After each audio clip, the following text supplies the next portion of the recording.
I deal extensively with Zulu masculinity. I think I argue that the situation of the Zulus of Southern Africa are prototypical in terms of white supremacy's systemic unmanning of the black male, but specifically the type of manhood that strikes the most fear in the hearts of white supremacy.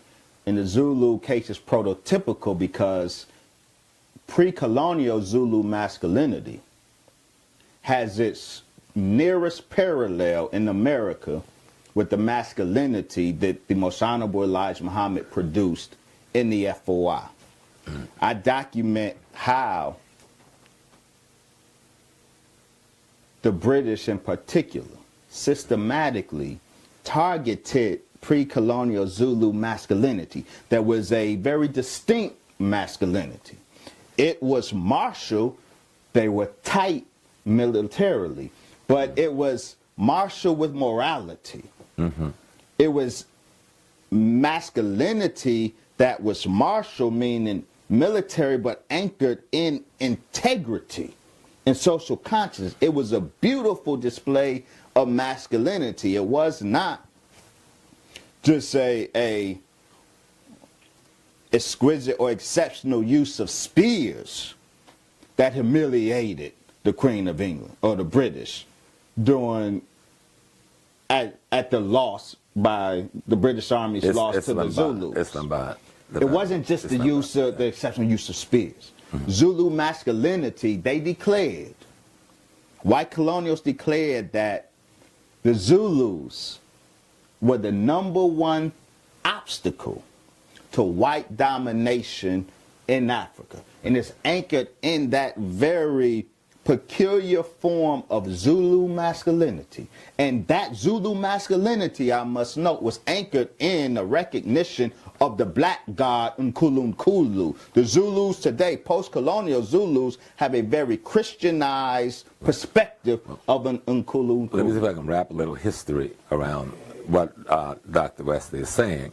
I think the battle is called the Battle of Islamabad, where Sechuaya, the king of the Zulu, in responding to the British Army's attempt to arrest one of his minor kings, whose wives had ran to the British camp complaining about how the brother was treating him. He went and asked for the return of his wives. When they didn't give him, he took his women, like a man's supposed to do. So the British went to Sechuaya, the arching king, and says, look, turn that guy over to us.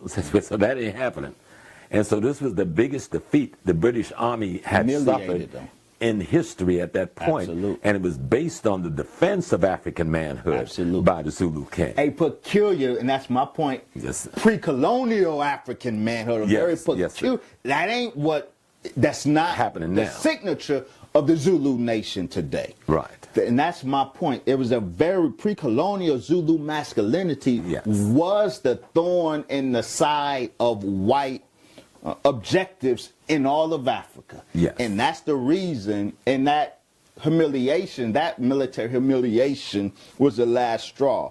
The British systematically dismantled Zulu masculinity. The Zulu nation was undone because the British specifically undercut Zulu masculinity through religion. The Zulu man in the home, the pre-colonial Zulu man in the home, was Nkulunkulu. He was Lord in the home.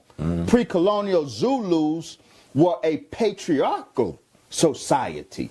Southern cradle patriarchy, not northern cradle patriarchy. But see, you have in the conscious community in particular, sisters demonizing patriarchy. Well, the patriarchy of the Zulus, at the root of it, was the black god and the father in the home, in the Zulu home, and in the Zulu crowd, the village. The father was Nkulunkulu. He was the Lord. And that's how society, but that was systematically undone by the British through economics and through religion. The woman was snatched by the church, was deliberately snatched by the church and made the head of religion, and then the black man was systematically or socio-economically disenfranchised, and so the Zulu woman is boss in the house now. She's the one that's over religion. The father is not calling on the ancestors anymore. And that's a methodology that has been used across Africa, because contrary to what many people in the West think, Africa did not have a matriarchal society. That is it has a absolutely matrifocal, which means the bloodline is identified. See, they mad at me for saying that. Thank you for saying Oh, no, I understand it clearly. It has a matrifocal. It means like, I don't trace the bloodline through the man, because I can assuredly know the bloodline by tracing it through the woman. But that didn't mean women rule, because they did not. Africa was not patriarchal. I love Sheikah and Tajoke, but unfortunately he was not precise enough in his language, and that was a springboard for a lot of confusion in the conscious community, because he declared Africa to be matriarchal, but he meant matrilineal. Matrifocal. Matrilineal, right. It wasn't matriarchal. Right, because African matriarchy is a myth. Today, it is a myth. Today, even in the Ashanti Nation, which is the best example people like to make reference to, because the Queen Mother has a role that one might misunderstand and presume to be dominant when it's not. Okay. Absolutely. And so let me just finish this, because this is important in terms of the structure he's referencing in terms of Zulu masculinity.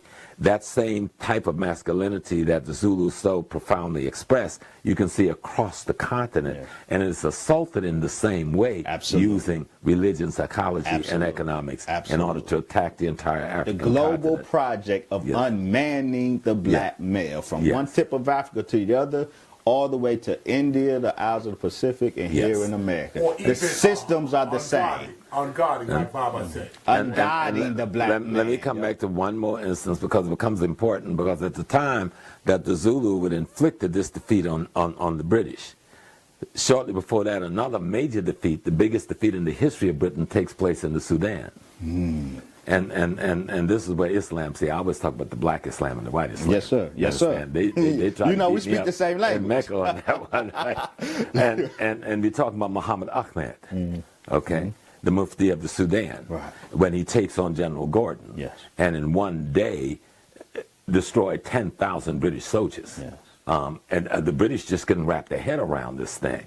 And unfortunately, our Arab, Turkish brothers sided with the British against their black Muslim brothers. Because it's really their brothers. That's right.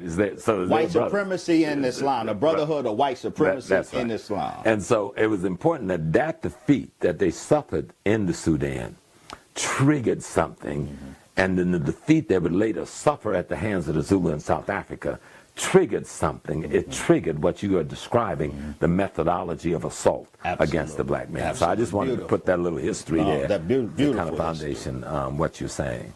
Beautiful.